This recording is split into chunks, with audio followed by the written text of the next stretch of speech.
Today, we are gonna take a look at underrated modern cards. Cards that are definitely very, very good, but are not seeing nearly as much play today, maybe because they're under the radar. Maybe they're not so well positioned for one reason or another. Maybe it gets contradicted by other cards in the metagame. But I will start the conversation off with Ancestral Vision, a card that actually was just straight up banned. I actually thought this card would get rebanned when it came off the ban list, but I was wrong. It was a very good card. Saw a lot of play in control, and more control. Even saw some play in some versions of Living End, where they were playing with, what is that blue enchantment? This blue enchantment that basically acts like an ether vial for spells, and when you have it out and it has like 0 counters on it, you get to play Ancestral Vision for free. Unfortunately, Ancestral Vision got completely crushed at the printing of Faerie Time Raveler, but make no mistake that Ancestral Vision, because when it comes off of suspend, Teferi says each opponent can only cast spells the only time they could cast a sorcery, so any of those suspend cards get just annihilated. Yes, thank you so much, everyone. As foretold is the reason that Ancestral Vision saw even more play. So this is, I mean, it's literally Ancestral Recall in the format. A little slow. You don't get, but you still pay 1 mana and you get 3 cards, and that's a huge, that's value. That is value. Now, another card I think is very underrated, and you get ready, get your underrated cards in the chat. Is Echo of Eons. This is Time Twister in Modern. A lot of people don't think about that. Time Twister. Let's look at Time Twister for a second. On the reserve list. Here, let's look at the beta one. 3 mana, 1 blue, 2 generic. Set Time Twister aside in a new graveyard pile. Shuffle your hand, library, and graveyard together into a new library and draw a new hand of 7 cards, leaving all cards in play where they are. Opponent must do the same. This is banned in Legacy. Restricted in Vintage, and for good reason. We have it in Modern. It's right here. You just have to get it into the graveyard. It's got a mana cost of 6, but a flashback of 1 blue, 2 generic, and does the exact same thing. Each player shuffles their hand and graveyard into their library, then draws 7 cards. This is insane. And this card actually sees like no play in Modern at the moment. Nothing. One day, I'll go back to this video. I'll go back to this live stream. I said that this was an underrated card in, sorry, it's not banned in Legacy, it's in the Epic Storm. I meant, yeah, no, the, Echo is legal in Legacy, as it is, and now maybe that's why it should be legal in Modern, but Time Twister is the banned card. So anyway, Echo of Eons, incredibly powerful effect, and sees basically no play whatsoever. Alright, we got Mikey J says, Faerie Macabre is my pet card because I'm a jerk towards gifts on given players. This is a very good card. We talk about Faerie Macabre. We talk about how free spells are so strong. This is effectively free graveyard hate. It is like Tormod's Crypt, except that you could actually cast this as a creature if you want to. Flying, discard Faerie Macabre, exile up to 2 cards from graveyard, so you can even exile something from your own graveyard. Help shrink a Tarmogoyf a little bit more if necessary. You could even take out cards of your own to weaken the effect of the blue-black counterspell / removal spell. This is the problem with doing morning shows in the morning. You just basically woke up. So you have the ability to, I mean, it's free interaction. Your opponent will not see it coming. Even if you play Tormod's Crypt onto the battlefield, they see it coming, they can play around it. That's information that they have available. Faerie Macabre, they absolutely do not. What else? Lumberjack thinks Grist is underrated. Could be. So Grist the Hunger Tide. So he's playing basically one deck. Yawgmoth, that's where it sees big play. As long as Grist the Hunger Tide isn't on the battlefield, it's a 1/1 insect creature in addition to its other types. And so if you want to get some very good value out of this, Coco it into play, Court of Calling it into play, Eldritch Evolution it into play. You do need to be an Eldritch Evolution deck. Otherwise, you're like in the Golgari colors and you're just playing this card incredibly fair. But it's still a 3 loyalty planeswalker where you can go -2, sack a creature. When you do, destroy target creature or planeswalker. We got Liliana the Veil has such a devoted fan base, and this is just a worse Grist, right? I mean, sure, you can sack the creature, you don't lose anything, but with Grist, you can sack your crappiest creature for your opponent's best creature. You exchange that Noble Hierarch for the Murktide Regent. You exchange that, I don't know, Birds of Paradise for a gigantic Ledger Shredder. They no longer will... Your opponent sacrifice their worst creature, you sack your worst in exchange for their best. And of course, it makes insects itself, so you can go +1, create a black and green insect creature token, and then sack those all to the future. What else? Spellskite. Is Spellskite underrated?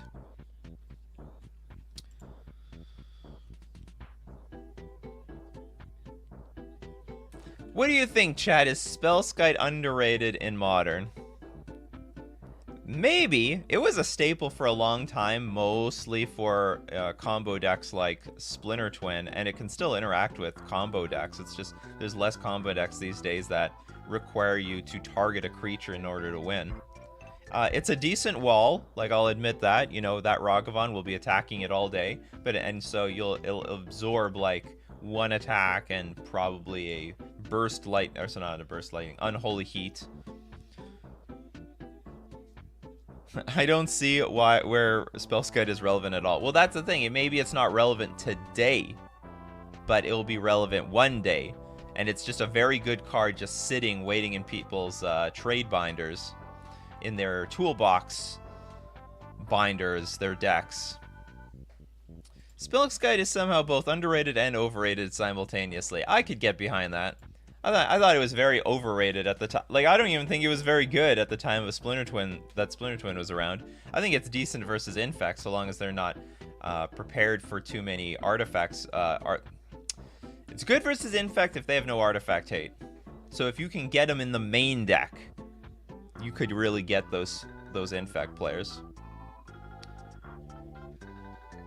Alright, so what else are we going to look at? Life from the Loam is my pick for most underrated. It's the best long game engine in the game. Life from the Loam. There should probably be more decks based around this card. I don't even think Dredge even plays this card anymore. Green and 1 generic. Return up to 3 target land cards from your graveyard to your hand. Dredge 3. So it's virtual card advantage if you have a lot of graveyard stuff in your deck. And also, of course, it does put lands in your hand. So if you have effects that need to discard cards, or you just need the lands themselves, Life from the Loam will be there for you.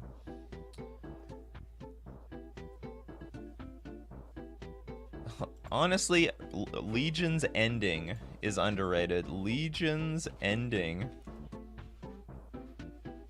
Oh. No apostrophe?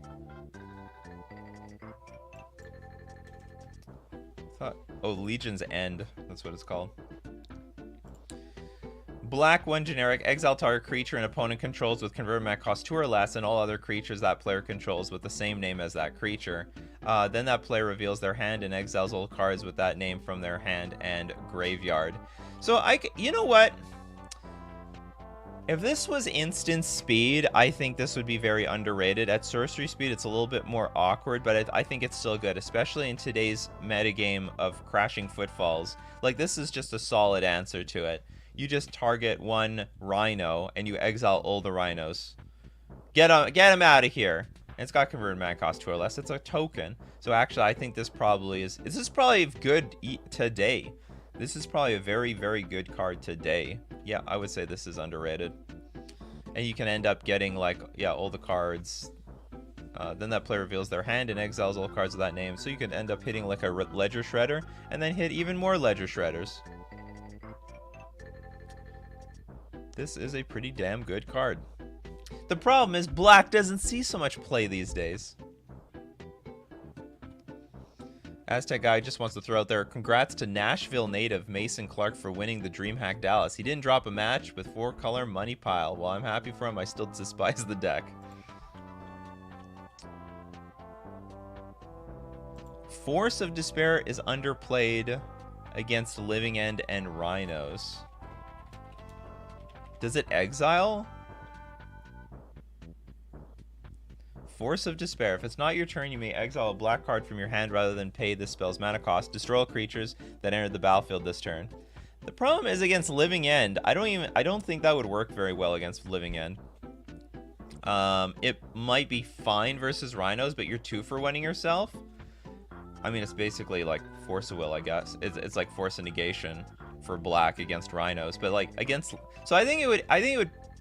I could buy that it could work against Rhinos, but I don't think I could buy that it would work versus Living End, because, like, okay, the creatures get destroyed, they go back to the graveyard, and then they're just going to Living End again, and then the same problem.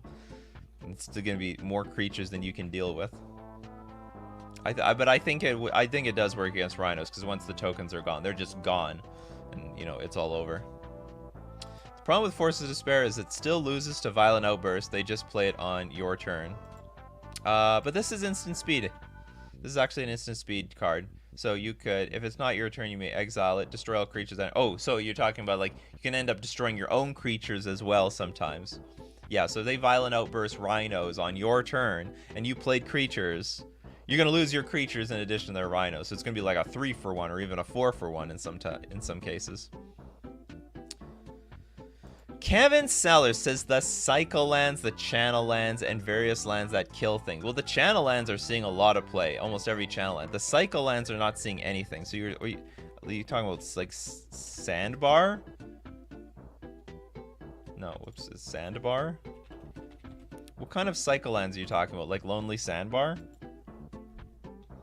Lonely Sandbar enters the battlefield. Tapped. You can add a blue mana.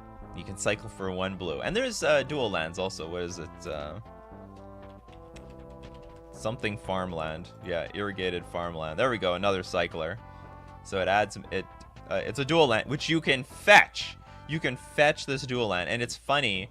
These cards saw no play. But the triomes see all the play. Triomes get a lot of love. These dual lands get no love at all. That is so weird to me. Absolutely, this is sort of. I thought they would see, like, maybe some play, but they ended up seeing nothing. Absolutely nothing. Sheltered Thicket, Barren Moor, Tranquil. Yeah, so all of these, right?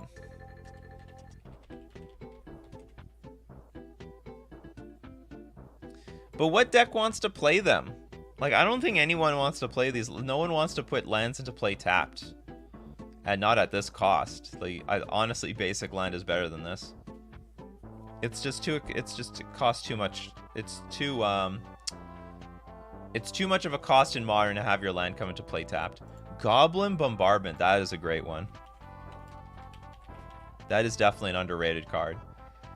There's a lot of cool decks built around this, but they're not quite tier yet. But this card definitely is such a powerful effect to sacrifice, cost no mana, sacrifice a creature, deal 1 damage to any target, help get your creatures in the graveyard, help get triggered death triggered abilities. Goblin Bombardment is insane.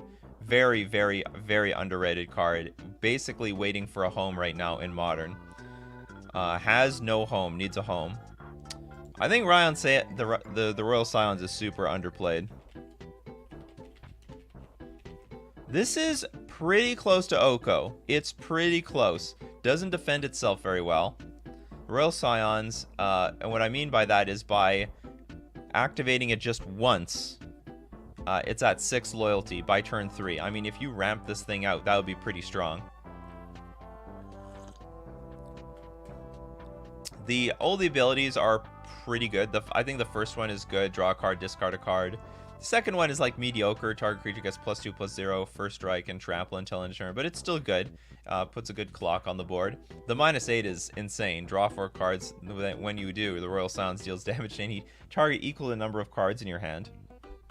So you cash in your Royal Scions and hopefully kill your opponent. Give them one shot them to death. With maybe like 6 cards in your hand. Yeah, let's go to Urza. That is definitely... Oh, that Urza was supposed to be one of my recommendations. Urza. High. Lord. Or Urza, but he's high. He's high. But not high enough on the... So this is a card a lot of people think should be banned. A lot of people said, oh, Mox Obel died for Urza sins. They should just get the hell out of there with that. And it's still holding a pretty high price tag of $52, probably for the commander players. This has got to be like a commander staple. ETB, get a colorless construct token. Not bad. And then you can tap untapped artifacts you have, including your construct that just came into play. So Urza is really not like 4 mana, it's like 3 mana, because you get a rebate when the construct enters the battlefield. Huge butt, 1/4 creature, so dodges lightning bolt. Pay 5, shuffle your library, exile the top card until end of turn. You may play that card without paying its mana cost. So Urza, easily super underrated card right now in Modern. Very, very, very, very underrated. Oh, that's interesting. Manamorphose, where the hell did this go? It has no home, I guess. It's funny, Manamorphose was a card that a lot of people said was going to be banned. Maybe that's another topic we talk about. Cards people thought should be banned, but didn't. You could put Manamorphose, Ancient Stirrings on that list. Manamorphose was a card, a huge candidate to get banned when Storm was at its highest. It's funny, Storm was such a problem a long time ago. It was so hard to interact with. It was like always a coin flip playing against that deck, and now it's just gone. It's just dead. Every card that we're afraid of, we don't care about it anymore. Adam H says Dash Hopes. Dash Hopes.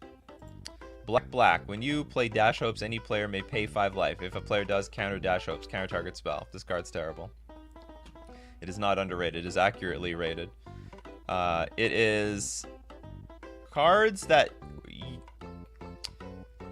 you let your opponent have control over are not very good, because like if they want to lose the 5 life, okay, they lose the 5 life, but then they get their spell to resolve. But then if there's so if they let their spell resolve, then it was obviously worth more than the 5 life. And then if they counter the spell, they counter the spell, but you don't have control over that. They have control over that. We play Manamorphose and Belcher. Yeah, it's still kicking. It's still kicking. What happened to Lava Spike? Well, the prowess decks went into retirement, basically. Oh, Lava Spike itself. It might have got replaced. I don't know if it... yeah, maybe it doesn't see play and burn anymore, but I think it got replaced by Skewer the Critics. That's what happened to it. Dakkon is underrated. The Planeswalker from Modern Horizons that no one gave the time of day, and maybe it just needs an Esper deck. Hey, you gotta give credit to those cheap Planeswalkers. When they're 3 mana or less, you have to put your eyes on it, because like it could be super dangerous. Dakkon Shadowslayer enters the battlefield with a number of loyalty counters on him equal to the number of lands you control. So in the late game, this can be an enormous Planeswalker. +1 Surveil 2. I think that's a bit poopy, but the exile target creature is very, very good. I mean, it's basically to the effect of like we were talking with Grist and Liliana the Veil. You got to get rid of the creature that you want, and this Dakkon is definitely going to do it. Problem is, Dakkon will almost never do that on turn. The turn it comes into play, because you'll have 3 mana, you get 3 loyalty, you exile the creature, and then you lose your Dakkon. So it's basically just a 1-for-1 removal spell at 3 mana, which is not great value. But if you hit 4 mana, you hit 5 mana. It's not bad to hit 4 or 5 mana, play this thing for 3, and you got your counterspell backup or your creature removal backup to protect it.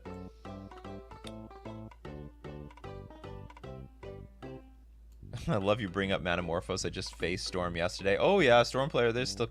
some of them are still around. Those weirdos.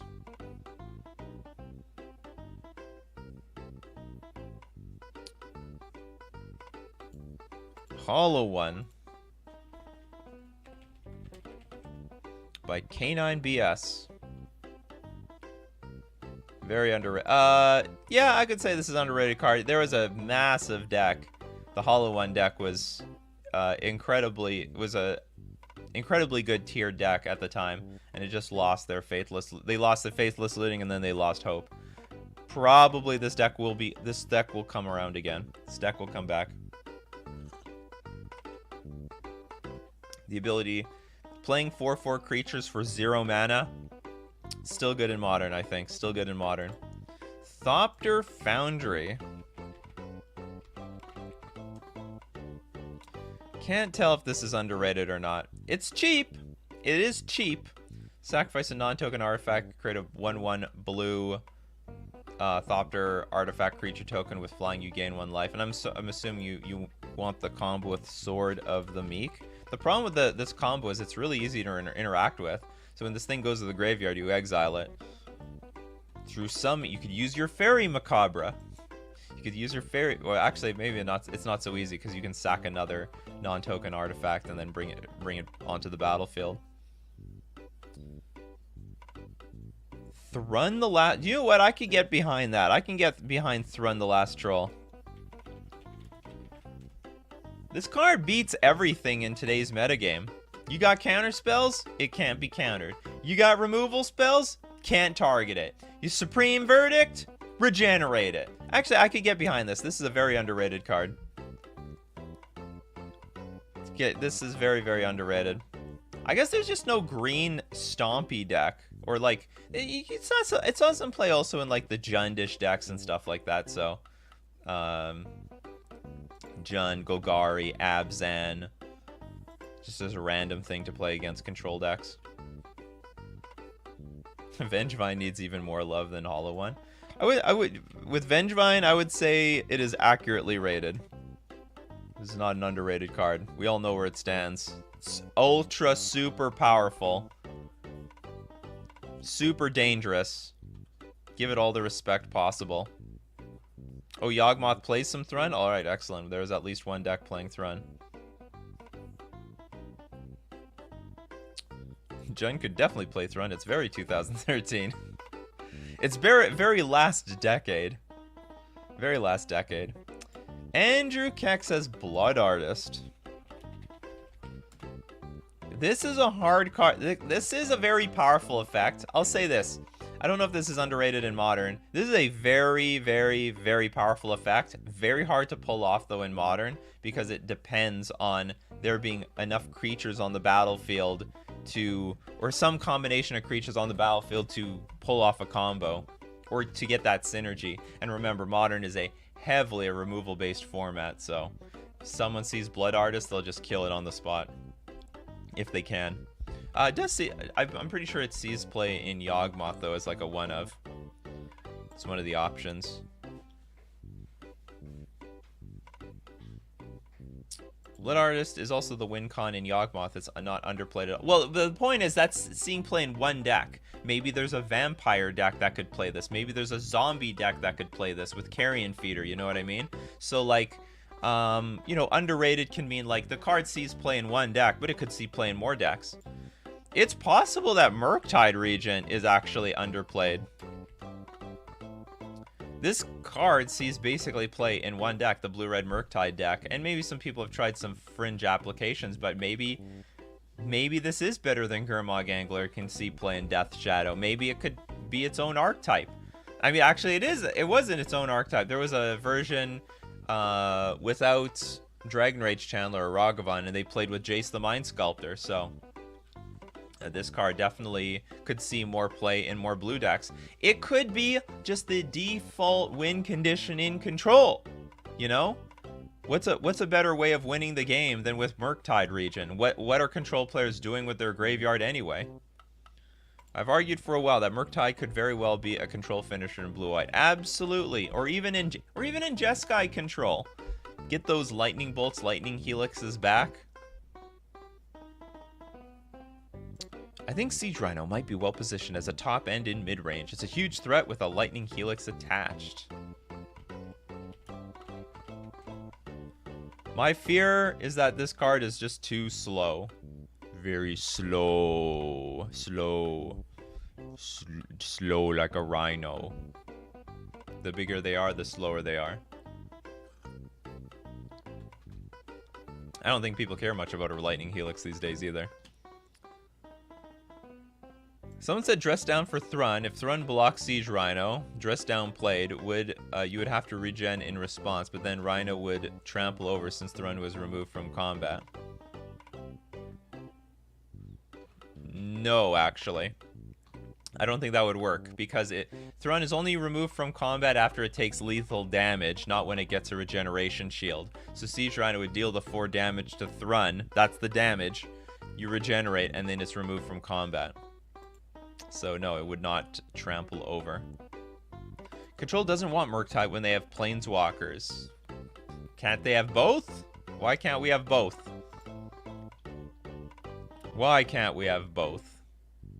Sauron, oh my god. Oh, and maybe Winota. Sauron, Imperious. Has anyone tried to make a Winota deck in Modern? Okay, so Sauron is just deadly. Probably still looking for the one...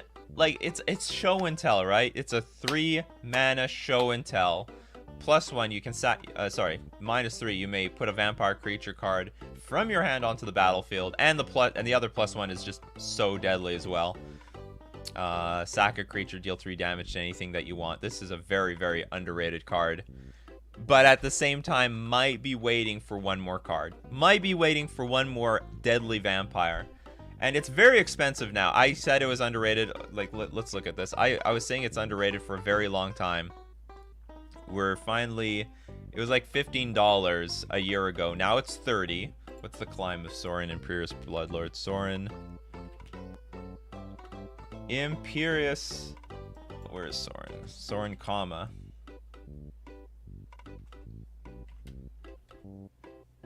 There we go. You know, I've been saying that Sauron's been good since it was $9. Even when it was, yeah, $9 again. And now it's pretty accurately valued.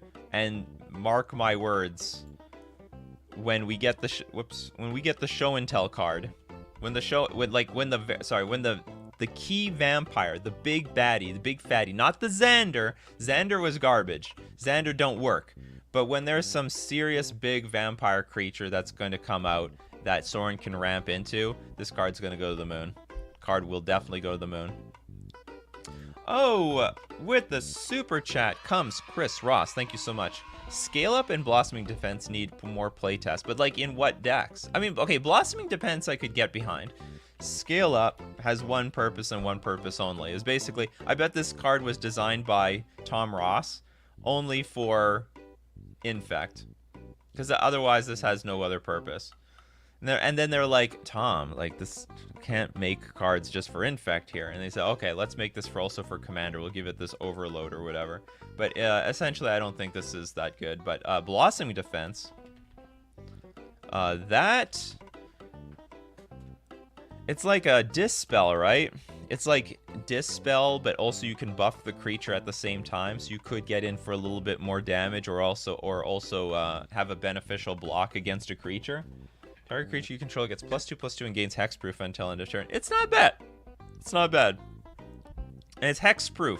So, like, you know, Veil of Summer negates counter spells and black removal spells, but this also hits, you know, white removal spells. The Solitudes, the Furies, Solitude Fury, Path to Exile, Lightning Bolt. So actually, maybe this is underrated. Maybe this is underrated. It's a very interesting idea. I think people look at this card and they don't think about playing this in their creature-based deck. Kai's Guile. It's not bad. It's probably really good in today's metagame too. So you can get a few modes off. Choose 2. Each opponent sacrifices a creature. Exile all cards from each opponent's graveyard. Like, all the modes actually just hurt the Murktide deck so much. They don't want to sack any of their creatures. Exile cards from their graveyard. That hurts Murktide as well. Create a 1/1 white and black spirit creature token with flying. So you could chump block Dragon Rage Channeler, but also you can block Ragavan. All these modes are great.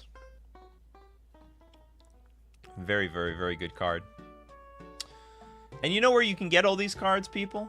You know where you can buy all select singles? You got that right, FusionGamingOnline.com. You can get all singles and sealed product for Magic the Gathering. Oh, what's the deal of the week this week? We're gonna have a new deal of the week. Deal of the week, save 15% off all Secret Lair singles and sealed product. So if you want any fancy lands, fancy art cards, you can get them you can get those Secret Lair cards now at fusiongamingonline.com. Do not forget to use coupon code Nikachu though at checkout for an additional. You thought 15% off wasn't enough. Well, you get an additional 5% off using coupon code Nikachu at checkout. We're also going to thank Mana Traders, the premier place to rent Magic cards online, and your ability to play any and every deck in Modern. And maybe you can play those underrated cards in Modern. Maybe and make them accurately rated in today's Modern metagame. Experiment and rent using my Mana Traders link in the description below, or save 15% off your first 2 months using coupon code Nikachu_K3W. This coupon code is good only for like a few more days, like seven more days. Then we gotta change the coupon code. You'll go from 15% off to 10% off. Just heads up.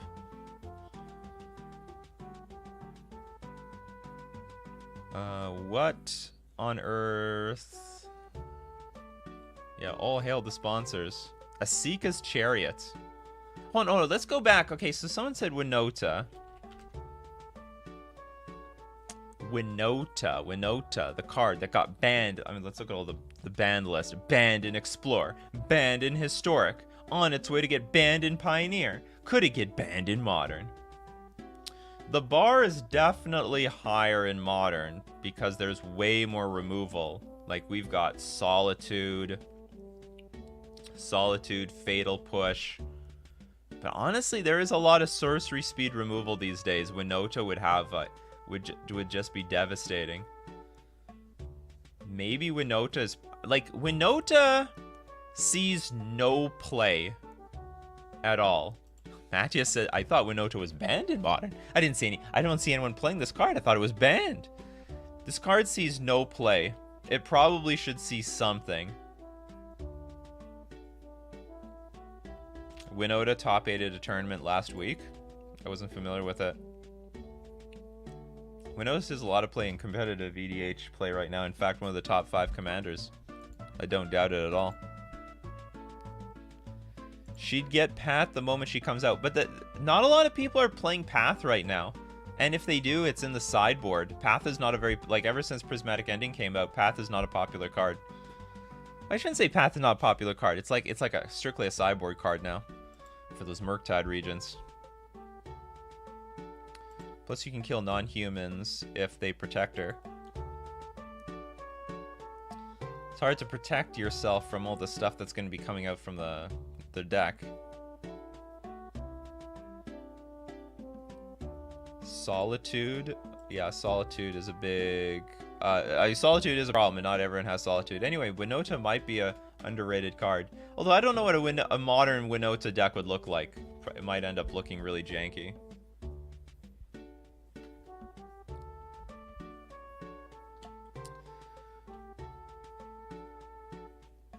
Imagine playing Path to Exile in 2022. Well, they do, actually. They do. It's not unreal. Kaya Geist Hunter. I don't even know what this is. Oh yeah, the 3-mana Planeswalker. Creatures you control gain indestructible. Sorry, creatures you control gain Death Touch until end of turn. Put a counter on up to 1 target creature token you control. Until end of turn, if 1 or more tokens would be created under your control, twice that many tokens are created instead. I think this is a hard card to build around. It is accurately costed though. So the -2 is the most important one, but it's hard to pull this off again and again. It's like a bad... You know what it is? It's like a bad Parallel Lives, right? Oh my god, it's $61 now? I sold out too soon. We were holding on to Parallel Lives for so long, and now it's $61. Unbelievable. We sold that Parallel Lives. I did get cards though, so Mikey J, don't be like... I got my store credit, and I spent the store credit. So I knew what I was going to do with the store credit. So I think this is just... pretty sure, like, if an effect would put one or more tokens onto the battlefield, it puts that twice that many. Until end of turn, if one or more tokens would be created under your control, twice that many tokens are created instead. I actually don't think this is that good. It's just a hard way of pulling off parallel lives. Plus, you're probably in the wrong color as well. Don't sell your cards unless you're getting a reputation, Mikey J, with this financial advice. What's scarier, Renin 6 or Oko? Oko. That's why Oko is banned. Oh, Renin 6? Yeah, so no. Yeah, it's Oko. It's Oko.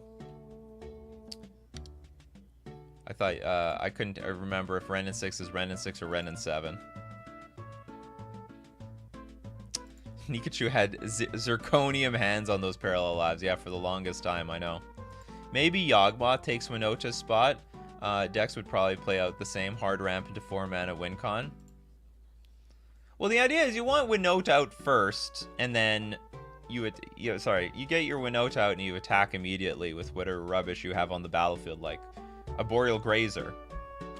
And we've got the tools, don't we? We have great tools in Modern to make a great Winota deck.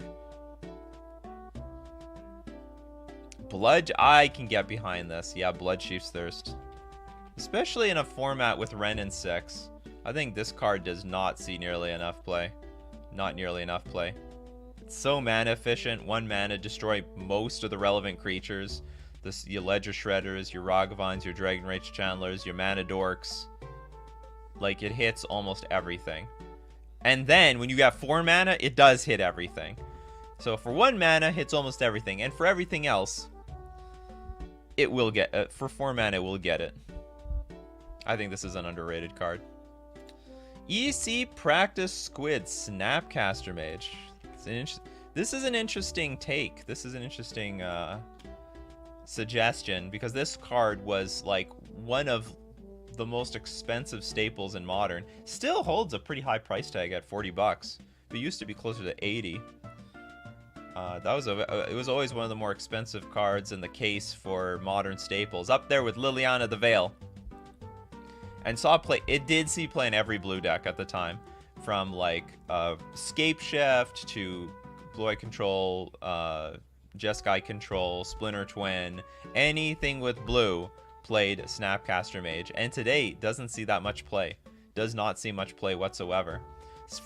Sometimes people want to play with Kahira, so they cannot play with a Snapcaster Mage in their deck. So given some deck building, you know, based on how they build their deck or construct their deck, or if they play too many elementals as spells, Snapcaster Mage is not so good. But yeah, I would say this is an underrated card. It's still good. Still get the 2-for-1. Still have a 2/1 creature in play. Can chump block those Ragavans. Not bad at all. Morning, MTG Gaming Bob. I don't see Wurmcoil anymore, but can fit in many builds. It only really worked in Tron. Like, Tron's problem is it didn't have anything to do with its mana, so that is definitely where Wurmcoil found its place. Trunic, funny how in older Modern days, the 2 most expensive colors, blue and black, never made a good Dimir control deck. Yep. Maybe now they can. There's more tools for Dimir than there ever have been before. But exiling things is so important. That's why Solitude is so broken. Is Tron relevant right now? Yep, Tron is still around. Eldrazi Tron, not so much. Eldrazi Tron is on life support. Probably Eldrazi Tron is underrated in today's Modern metagame. Andrus, Fauna Shaman. Hear that, Spencer Ward? Someone believes in your card. Green, 1 generic. I would say I don't actually think this thing's underrated. Anyone can interact with it before it does anything. That's Fauna Shaman's core problem. You pay a green, tap, discard a creature card, search your library for a creature card, put it into your hand. I don't think it's a very strong effect, to be honest. And worst case scenario, you just kill it.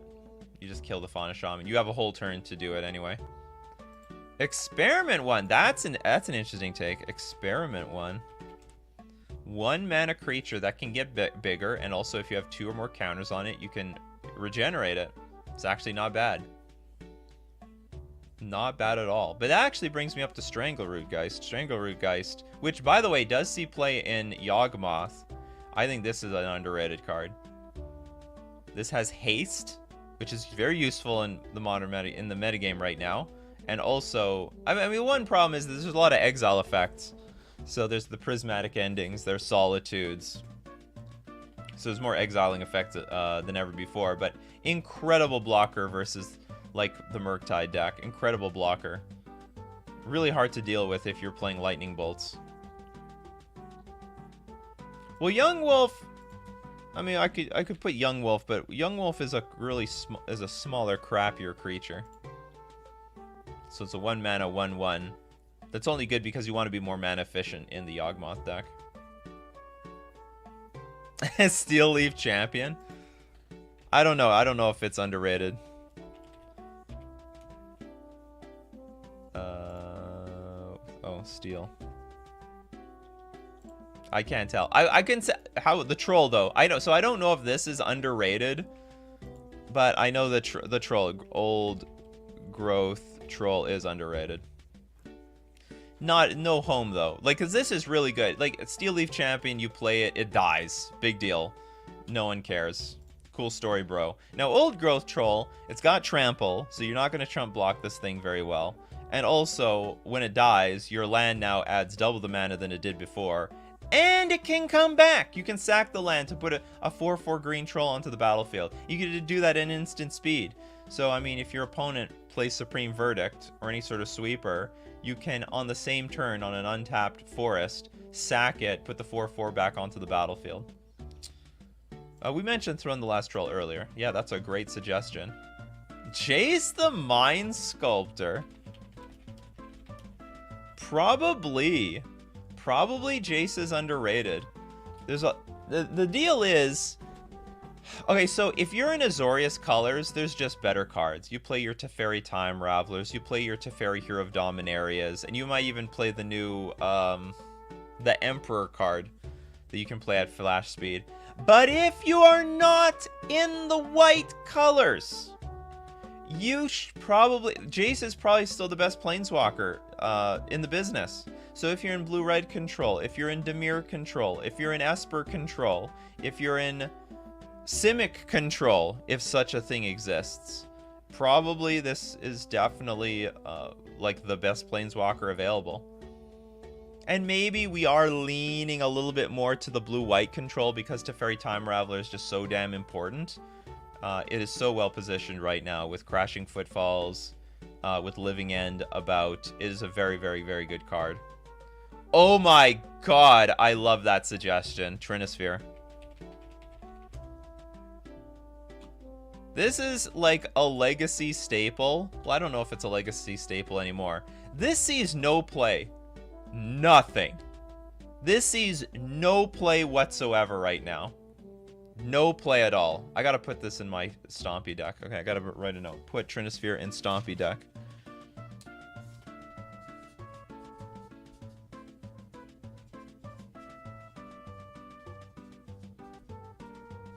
Can't forget that. This is a card that sees absolutely no play in Modern, and is a really strong effect. This would affect all those stupid Murktide decks, those Death Shadow decks that are trying to play that really cheap interaction, 1 mana removal. It would significantly affect the Cascade decks because they have to pay 3 mana for their Living End and for their Crashing Footfalls when they get cast. By the way, your Stompy deck plays 0 lock pieces. Shake my head. Yeah, I know. Shame on me. You could play Trinisphere and Merfolk. Now, the only problem I would have with that is that by the time I get Trinisphere out, I think the mana efficient decks would still be really ahead, and then the onus would be on me to come back. But it's possible. It is possible. It would work well with Aether Vial. How do you tap it though? Oh, as long as Trinisphere is untapped. Well, I wouldn't tap it. I just wouldn't try. I don't care. Oh, you know what? Some decks would get around it with Fire and Ice. They would tap it now. Oh man, it wouldn't be. This card wouldn't actually be as good as it wouldn't be as good as I thought it would be in today's modern metagame, because now they have Fire and Ice, so they could ice it down, untap, and then just do whatever they want. That's how it would be. Cling to dust and never leave home without one in my deck. Collected Conjuring hasn't been broken yet, and I don't think it ever will.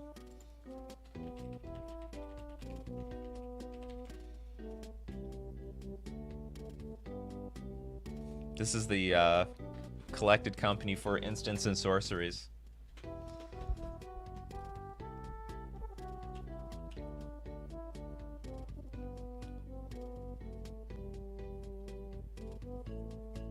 Noxious Revival can slip in any player's deck, potentially bring brick an opponent, or give you the answer you need. Not sure why it isn't played more. Oh, that is interesting.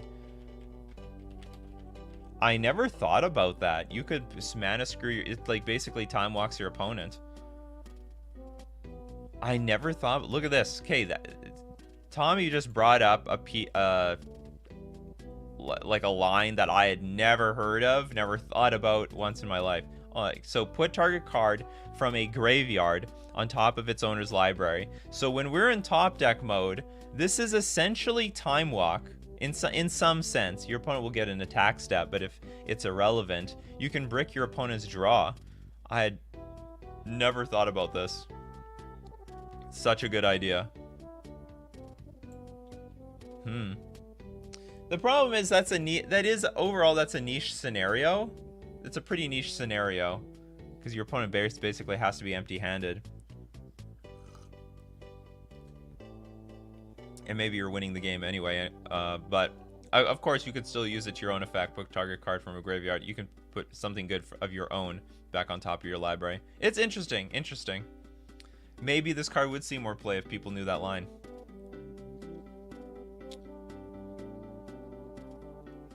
Coco? I think Coco sees whatever play that it does. Oops.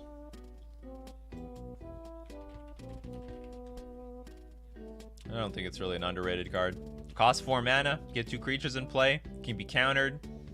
You could be dead by the time you play this thing.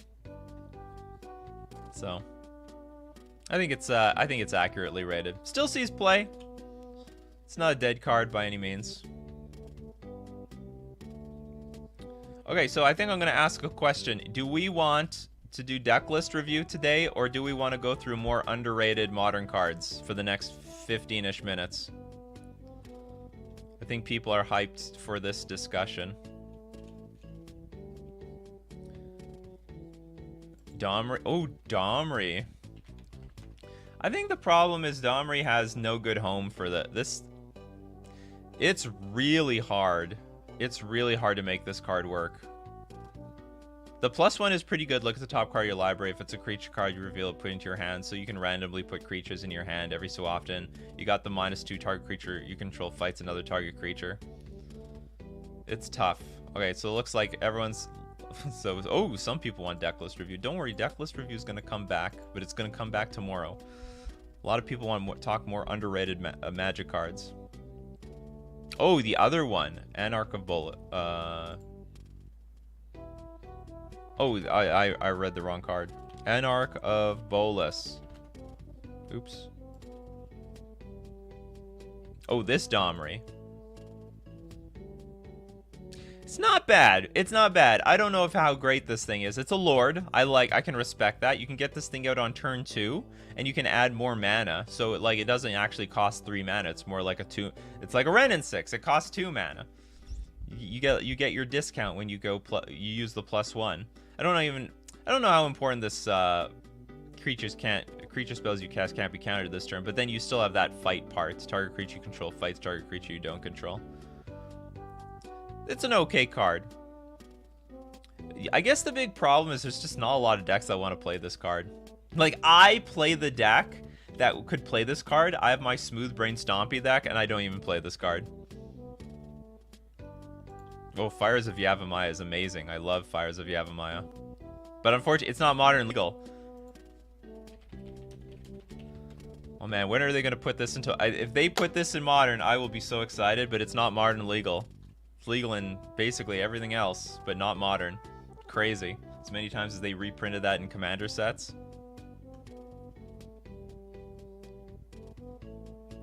Oath of Nissa, that is underrated. That is for all this crap about Ponder and Preordain breaking modern and needs to be banned, this card does not see nearly enough play. Does not see even a shred enough of play. When Oath of Nissa enters the battlefield, look at the top 3 cards of your library. You may reveal a creature, land, or planeswalker card from among them, put them into your hand, put the rest on the bottom of your library in any order. And you may spend mana as though it were mana of any color to cast planeswalker spells. This card does not see nearly enough play at all. This is grossly underrated. Green Ponder, exactly. It is the Green Ponder.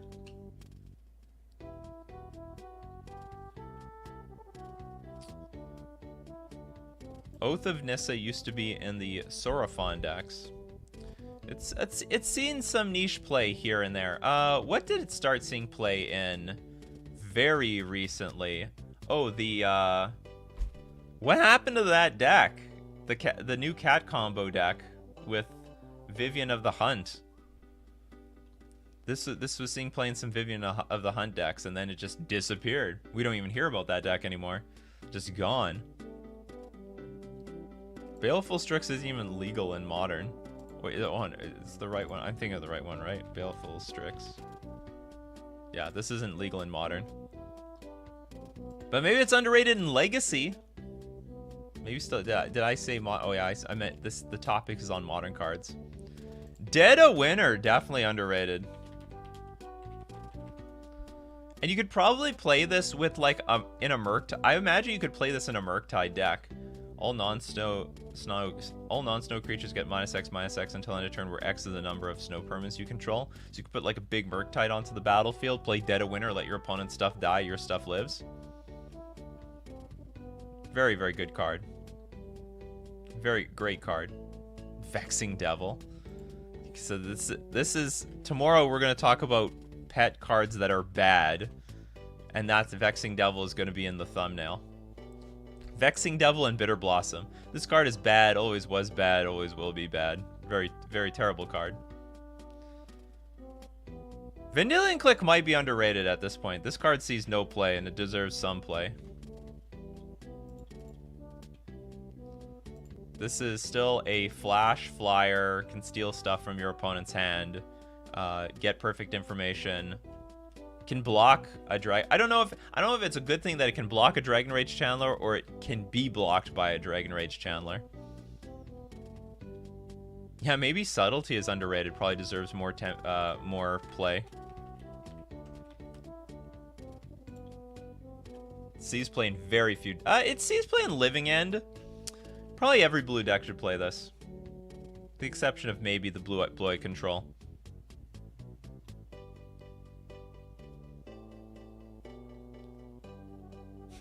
Pet cards that are bad, so just pet cards. That's right. That's correct. Blizzard Brawl is the green Fatal Push. Sees no play in modern. Blizzard Brawl. I don't even know what this card is. Choose target creature you control and target creature you don't control. If you control 3 or more snow permanents, the creature you control gets +1/+0 and gains indestructible until end of turn. Then each of those creatures fight each other. The problem with this card, okay, this card is crap. So you cast Blizzard Brawl, and you probably only have like one creature in play, or one relevant creature in play to fight another creature. Your opponent will just kill it. This in response, blow it up, and then nothing happened. And then, you know, your Blizzard Brawl doesn't do anything. Tommy wants to say Rancor is underrated. I don't think so. I think same problem Rancor has with a lot of other cards. Cast Rancor, kill your creature in response. Alright, that's it. Goodbye, Rancor. Players playing Solitude say thank you. With Yorion running around, Venser the Sojourn might be overlooked in the Blink decks. Venser, you know, actually, that you bring up a good point. Okay, so look at the 5-mana Venser. Exile target permanent you own, return to the battlefield under your control at the beginning of the next end step. Creatures are unblockable this turn. The main problem is it's 5 mana, so it's very, very expensive. But Flicker Wisp is not 5 mana. This is an underrated card. It has seen play in more decks than just Death and Taxes. There was a Sun Titan deck, I can't remember what it was called, that made good use out of Flicker Wisp. But this is a very, very good card that temporarily removes things from your opponent. Also can blink your own stuff. You can save your own stuff. Flicker Wisp is a fantastic card in Modern, and probably deserves more play. Smallpox. That's an interesting one. You know what? I can get behind that. Kyle Mundy says Smallpox. Black. Each player loses a life, discards a card, then sacks a creature, then sacks a land. That is a very powerful effect. A very, very, very powerful effect that doesn't see nearly enough play. And maybe people are doing it the wrong way. People are trying to make Smallpox work with with the Trocare land. Maybe you don't try so hard to do that. Maybe just sack a land that you know you can get it back from the graveyard, or something to that effect. Just make sure that you have creatures that will come back, discard, like Bloodghast-like creatures. Smallpox is a damn good card.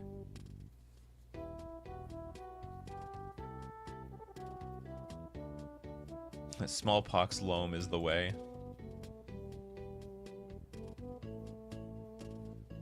Or even Smallpox with Ether Vial. There's probably an unconventional way of playing this card that people aren't thinking about that would make Smallpox really good. Dispel is probably underrated now. Hard to tell. You could say that. You know what I would say? I would say almost Flusterstorm is underrated, but Dispel, I see where you're coming with this. So if your opponent has a lot of mana, counter target instant spell, it's okay. It's okay. It's 1-for-1ing somebody. I feel like these days you need to 2-for-1 someone, even when you're counter spelling. You got to 2-for-1 somebody. So Veil of Summer is the superior Dispel. I think where people want to have Dispel, a lot of people are playing with Veil of Summer if they're in green. And I think if we could say Dispel is underrated, but I think Flusterstorm also takes the spot of the Dispel slot in a lot of people's decks, because this has a better chance of countering a Living End off of Cascade. Because if you we can't Dispel the Living End, but let's say you Spell Pierce the Living End, they go Force of Negation back, their Living End resolves. Whereas if you Flusterstorm and you put all the copies on the Living End, they can't protect it at all, even if they have counter magic. Well, Flusterstorm is not strictly better. Flusterstorm is a crappy Spell Pierce in a lot of situations. But right now, it's very well positioned in Modern. Basic snow-covered lands. Interesting. Oops. I just should put snow-covered. That is an interesting take. And Icefang Quaddle still sees play. So if you... So the deal is... we technically should be playing with snow-covered lands. Because it can bluff an Icefang Quaddle to our opponent. If we play Snow-Covered Island, pass, maybe we're playing with Icefang Quaddle, and they got to be careful with how they attack into us. They don't want us to play our Quaddle and then their creature dies. So it's possible that Snow-Covered lands are underrated at the moment. Actually, they are underrated. They're just theoretically underrated. That is with a certainty that it is underrated. Icefang is the only green-blue snow payoff. Yep. And people have to play around it. So if you go Snow-Covered Island, fetch land, go, your opponent has to think oh, does my opponent have an Icefang Quaddle? They will play around it.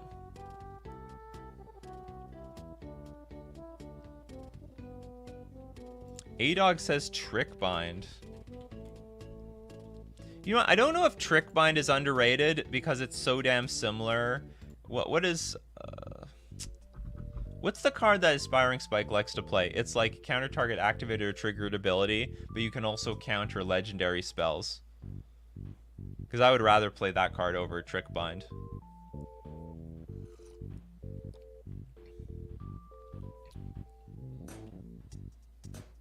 I think Dress Down sees a lot of play. Sees a lot of play. I don't remember the other card though. Oh, is it Tail's End? Yeah, so this sees it should see more play. Current target activated, or triggered, or legendary spell. So you have the like you can hit stuff from Living End. And I understand you could hit Living End and Crashing Footfalls and they're not, and has split second so they can't respond. So maybe this is like a pretty cute sideboard card to have right now. But probably this deserves to see more play. I guess the problem though is if you're gonna counter, if you're literally gonna counter like Crashing Footfalls, you could just have a normal counter spell. So there has to be some good reason. There has to be like a really good reason to play this. I don't know what it would be. Yeah, counter an activated triggered ability or legendary spell. I guess you can counter like a Solitude or Fury or something when it enters the battlefield. You counter its ETB of removing your creatures. Emery! Emery is underrated. This is the original Lurrus. Before there was Lurrus looping Mishra's Bauble, there was Emery. Emery is underrated for sure. I guess it has a similar the same employment problem as Urza. They lost their job and now there's no business that wants their services. They were like, you know, they went all in on their occupation and their education, this niche artifact degree. They got masters in artifacts and now there's no artifact manufacturing right now. All the shops are closed. They got nothing. Oh, that's a fire one. Underworld Breach. Lord Magicus coming in with a really hot card here. This is a banned card. Look at all the places that it's banned. It's banned in Explorer, it's banned in Pioneer, it's banned in Legacy, and this card sees almost no play in Modern. Nothing. This card sees almost no play in Modern. It has some niche decks, but that is so weird that we cannot break this card in this format yet. Underworld Breach. Red and 1 generic. Each non-land card in your graveyard has escape. The escape cost is equal to the card's mana cost plus 3 other cards from your graveyard. At the beginning of your end step, sacrifice Underworld Breach. Hey Pause Brown, welcome. Good morning. Don't know much about Modern, but I'm learning from these streams. You're welcome. Too many sideboards can beat it. Well, what about their main deck? What if you switch strategies post board? This is a really good card that sees no play. Very underrated. Very underrated. Also looking for a home. It's the centerpiece in the Lotus Field Storm deck. Fringe, but still getting refined. No, I would say Lotus Field's a real deck. Lotus Field Storm is a real deck. It's better than the regular Storm deck. Rise/Fall is one of the best split cards. Are you serious?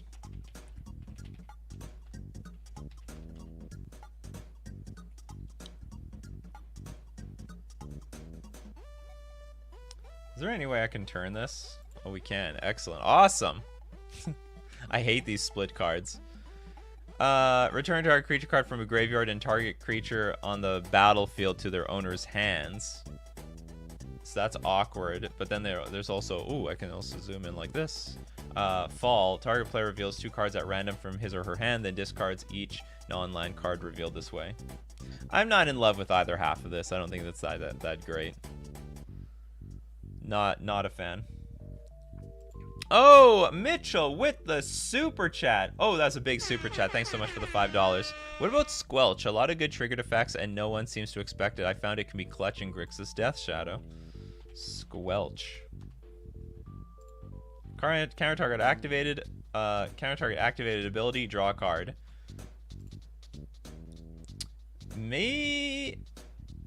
counter activated ability, not triggered. If it said triggered, I think it'd be great. But like, what are you even countering with this? Counter activated ability. Like you counter a treasure token or something? I have no idea. If you could counter triggered abilities with this and draw a card, I think this would be gas. But I don't know about activated abilities. Oh, fetch lands? I don't know. Maybe. I guess so. I guess that's good value if you can pull that off. Now, mind you, there's not as many fetch lands you guys think in Modern. A lot of people are like, oh, there's so many fetch lands. There's actually not. You look at deck lists, there's not as many fetch lands as you would think. Camille says, as Morano, Mardukadasana Kuldakar. You're probably right. This card is not seeing nearly as much play. Same thing with the Underworld Cookbook. This is a very, very good card that people just can't refine yet. People haven't found the solution to it yet. Evoke and fetches. So you counter the act. Okay, I can get behind the evoke cards. I don't know about the fetch lands though, because I just don't think it's going to be relevant enough.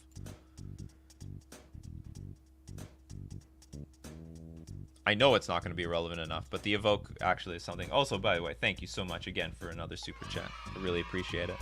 Appreciate you, Mitchell. Castle Lothwain seem play. Yeah, probably Castle Lothwain is underrated.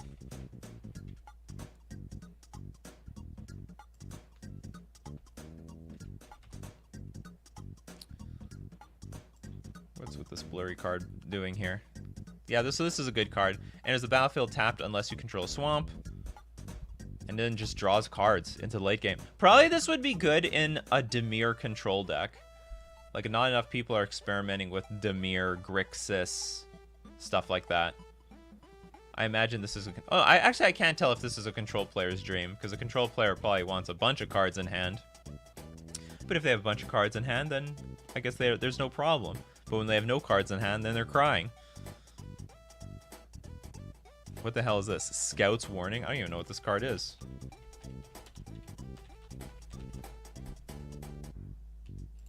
The next creature card you play this turn can be played as though it had flash. Draw a card.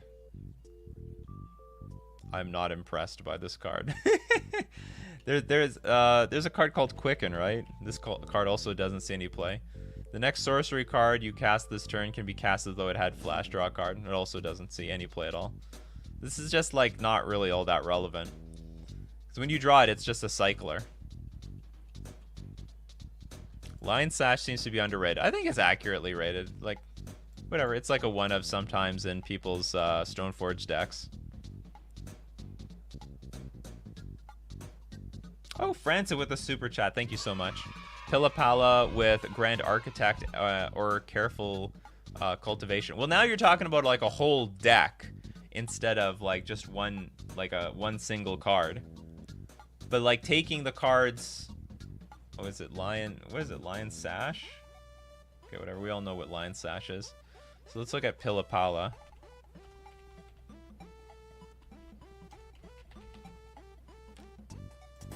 Or Pili-pala.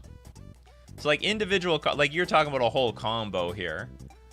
Flying, 2 mana, untap, add 1 mana of any color to your mana pool. So like you're talking more of a deck than individual cards, because by itself the card's unplayable. Nobody will play Pili-pala by itself. So you have to play the whole kit and caboodle of cards together. I don't know any other deck that would want to use this with outside of the Grand Architect deck.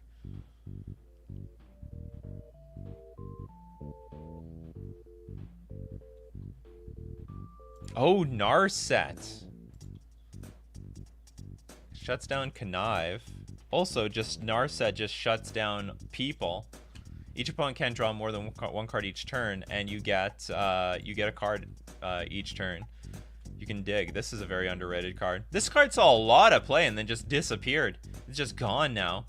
Just absolutely gone. This is a funny take. Rest in Peace does not see enough play. And they could be right. They could be right. Rest in Peace is not big in sideboards right now. And it's still relevant. It's a weird thing to say, this. Yeah, Lion Sash is a Scavenging Ooze. But keep in mind, Scavenging Ooze sucks. Like, Scavenging Ooze barely sees any play anymore. Like, it sees some play. Like, people thought the card was dead. Let's get Lion Sash. But the advantage is, at least, you can just throw this as a one-of in a Stoneblade decks, and almost all of them do. So that's why I think it's, like, pretty accurate. I don't think you want to play more than one in... First off, I don't think you should play it at all in any deck that's not playing Stoneforge Mystic. And then, second off, I don't think you should be playing more than one. So I think it sees just as much play as it should. Oh, you know what? You're right here, Spencer. Saheeli, Sublime Artificer, but that you just reminded me of another card. So whenever you cast a non-creature spell, create a 1/1 colorless servo artifact creature token. So a lot of people mention, some people mention Monastery Mentor. Mentor I don't think is very good because it's just a creature that dies, but this is a planeswalker, and you definitely, it's like Mentor, or it's like Young Pyromancer, but you're gonna get the artifacts. Anyway, you get the artifacts, and it's much harder to deal with this planeswalker. It also makes me think that what's it called? The other one is underrated. What is this guy's name though? What's the 1/4 creature? Blue 1/4 creature makes Thopters when you play non, I think. I can't remember if it's an artifact spell. And also you can sack artifacts and draw a card. Ooze was mainly replaced by Endurance, but Yawgmoth players still use it. Sigh. I like this guy. I like this guy a lot. Oh, a lot of sighs here. There we go. The Master Thopterist. The Master. Whenever you cast an artifact spell, create a 1/1 colorless Thopter artifact creature token with flying, but you can pay 2, sack 2 artifacts, and draw a card. I think this card is pretty gas.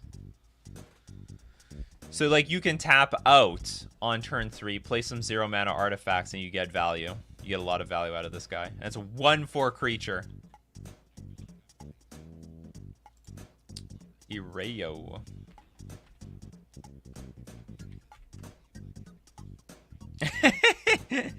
Probably this card sees as much play as it deserves.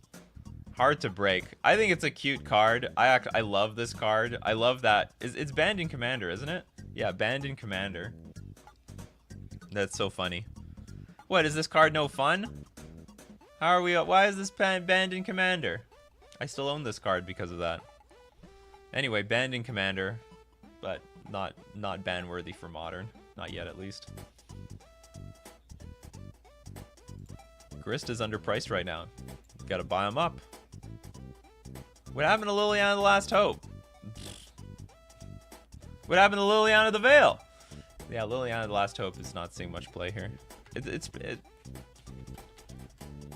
And I don't even think Liliana the Last Hope is that bad right now, but what decks are going to play her? Snipes off those Ragavans. What else? Snipes off. Maybe there's just not enough things to kill. Yeah, Saheeli's not restricted in an artifact deck, though. Plus her -2 can also turn a servo into a solitude or something if you need to. Absolutely. Oh, Demolich. Inspiring Spike tried to break this card a few times. Costs 1 blue less to cast for each instant and a sorcery card you've cast this turn. Whenever it attacks, exile up to 1 target instant or sorcery card from your graveyard, copy it. You may cast the copy. Okay, and then you may cast Demolich from your graveyard by exiling 4 instant and or sorcery cards from your graveyard in addition to paying its other costs. I think this card's pretty good. Probably could see more play. Oh, that's an interesting one. Containment Priest. Oh, that is a Matt Wazix. If a non-token creature would enter the battlefield and it wasn't cast, exile it instead. This is just a hoser. This would be so good versus Living End. Now, they have some answers, but, like, they're bringing in things like Force of Vigor, and they have Boseiju at the ready. And when they cascade, like, if they cascade into their Living End, they don't have the mana up for Otawara, so basically they're just going to lose all their cards. Or hold on, would this work versus Living End? Maybe it won't. If a known target creature would enter the battlefield and wasn't cast... No, sorry, it doesn't work versus Living End. It doesn't. Yeah, it's not good. So we lose our Containment Priest. I can't have it in play. Oh, it's one of those embarrassing moments where I'm like, this would be great versus Living End. No, it doesn't work versus Living End. It won't work. So if I put this in play before Living End resolves, I lose my Containment Priest.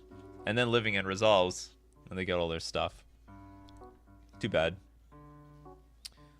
But what would Containment Priest be good? Well, okay, then what is it good against? If a non-token creature would enter the battlefield and it wasn't cast, exile instead. Okay, sorry, it doesn't work at all. Because it doesn't even work versus the evoke creatures, because the evoke creatures are cast. Even when their alternative casts are being paid for. It's good versus Dredge and Yawgmoth and Vile decks. No, it's not good versus Vile decks, because then they just cast the creatures. Just neuters the Vile. Or I can tick up my Vile, kill a Containment Priest, then cast my creatures. I can also activate Vile, wait to see if they play Containment Priest, and if they do, I just don't put anything in play. Nope, doesn't work against Footfalls either. Damn it! The most underrated card that is actually accurately rated, because it doesn't actually do what we want it to do. It doesn't do what we want it to do. Arclight Phoenix is definitely underrated. You know what? I think this is a card that's accurately rated. It's just it has no home yet. This is a deadly card that no one can make work right now. That's all. But this is a very, very good card. I think we all know it's a very good card. This is a hot take. Remand in today's economy. And it does work very well against suspend cards. So they play Living End, you just remand it back to their hand, and basically, I mean, if you put Living End in someone's hand, it's dead. It's just gone. Put Crashing Footfalls, it might come back in a very long time, but what else can we remand? Is there anything else we can remand? We can remand our own spells, I guess. Blood Moon, never seen it in play. Definitely Blood Moon is seeing play. It sees playing Murktide. Even sees playing Crashing Footfalls. Chris with another super chat. Thank you so much. If decks use Urborg and Cabal, then why no Turgrid? Turgrid? I'm going to guess that this card is very expensive to cast. God of Fright. Yeah, 5 mana. As expected, whenever an opponent sacrifices a non-token permanent or discards a permanent card, you may put that card from the graveyard onto the battlefield under your control. Just too much mana. D-Tie Gaming says Test of Talents.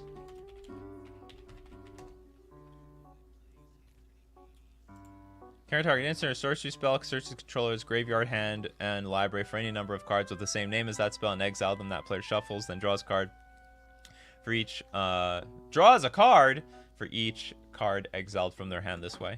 I think this would be great versus decks. Not exactly Crashing Footfalls, because they'll kill you with Bone Crusher Giants and stuff like that. But against, and even, it might even not be awkward versus Living End, because you could exile the Living Ends, but then they draw a bunch of creatures. Oh no, it's only if for every card in their hand, right? Okay, so this is still good. Yeah. This is good. This card's great. This card's great. Probably should see more play. Azorius Charm is underrated. I hate suspending a Footfalls, but as long as I have Fury and a Bone Crusher, I'm happy, but remand would be a pain in the ass for sure. Magus of the Moon? I think Magus of the Moon sees as much play as it should, for the most part. Remember, it's still a creature, and it just dies to everything. Magus of the Moon was always, like, the next best Blood Moon. Containment Priest works versus Winota, a threat we don't face yet in Modern. Is it Pioneer legal, though? No, I don't think Containment Priest is Pioneer legal. Fiend Artisan? Don't worry. Elaine, well, tomorrow we're going to talk about pet cards that are bad in Modern. Fiend Artist. I'm pretty sure I know what Fiend Artisan is, yeah. It depends too much on the graveyard. Remand versus Evoke cards. Actually, that's not too bad. They'll probably play the card again, but they lost a card and you gain. So you basically make them lose a card. And they may not have another card to pitch after that. That's actually such a good point. Such a good point. Mistcaller. Probably Mistcaller sees as much play as it should. The problem with Mistcaller is it can't exile tokens. Which is annoying. Why can't I exile tokens? Sacrifice Mistcaller. Until end of turn, if a non-token creature would enter the battlefield and it wasn't cast, exiled instead. So it's good versus Living End, but it's not good versus Footfalls. Oh, thank you so much, guys, for the super chats. I really appreciate it. Demon of the Death's Gate is niche, but deserves play. Oops.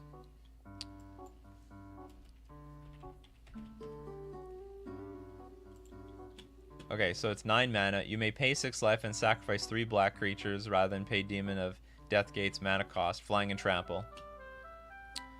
This card's terrible. You're going to put all this effort to get this thing in play and just get it solituded? Doesn't even win the game on the spot. You can pay 6 life and sack 3 black creatures rather than play Demon of Deathgate's mana cost. I'd have to see it. I'd have to see it to believe it. Like, I see that you can sort it. You have to sack 3 creatures, though. That's a lot of creatures. You even gonna have 3 creatures in Modern? It's funny, a lot of people are showing support for Remand. Maybe Remand is underrated. Is Remand underrated? I know we just brought this card back up. Let's get the real Remand. Should this see more play? Hits the suspend cards. Hits the suspend cards. It hits the evoke creatures.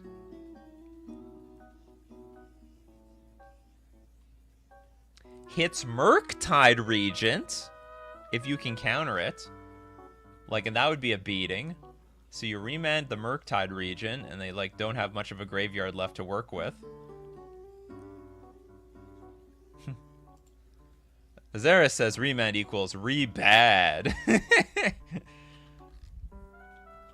Assuming you have the mana up for hitting the Murktide Regent. It's interesting thinking about remand in today's Modern. Like, no one's giving this the time of day right now. No one's giving it the time of day. But maybe it's actually good. Oh, what else would it be good against? You're making me think, people. So it would be decent. It would be pretty decent versus elementals because of the evoke creatures, but also their hold on, let's it'd be, I don't think, honestly, overall I don't think it'd be good versus Murktide because most of the deck is just 2 mana efficient and wouldn't be worth it. Elementals I think it'd be good because I think their deck is really clunky. Blue Living End would be good. Yawgmoth, it would be good. It'd be fine. You bounce that Eldritch Evolution back to their hand, or they tap out to play Quarter Calling, you bounce it back. Burn, it's crap. Hammer Time, it's crap. Amulet Titan, it's crap. Crashing Footfalls, good. Against Blink, probably fine. Zori's Control, probably fine. Affinity, crap. It's not bad. It's not bad.